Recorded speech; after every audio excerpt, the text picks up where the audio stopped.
Hi friends, నా ఛానల్లో మొదటగా చూస్తున్నట్టయితే సబ్స్క్రైబ్ చేసుకోండి, లైక్ చేయండి, షేర్ చేయండి. ఏదైనా డౌట్ ఉంటే నాకు కాంటాక్ట్ కండి. మీరు ఎలాంటి యాడ్ చేయాలన్నా నన్ను సంప్రదించండి.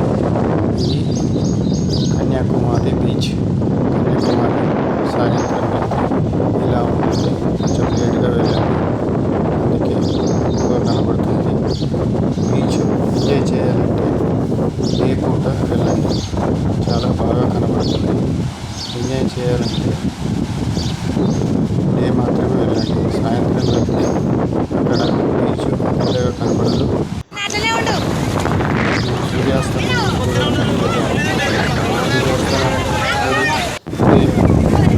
చూడాలంటే కాశ్మీర్కి వెళ్ళాలి. కాశ్మీర్ సముద్రంలో సూర్యుడు అక్కడే అస్తమిస్తాడు.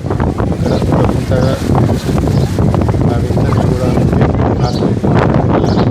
రెండు సముద్రాల మధ్యలో అస్తమించి ఉదయిస్తాడు. సముద్రం నుంచి ఉదయించే సూర్యుడు సముద్రంలోనే అస్తమించే సూర్యుడు ఒకే చోట వింతగా ఉదయిస్తుంది. సముద్రంలో ఉన్న వింతను ఇక్కడ చూడవచ్చు.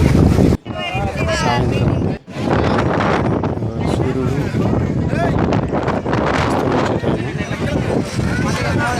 సూర్యాస్తమయం. ఇది సూర్యుడు ఉదయించే టైం అండి.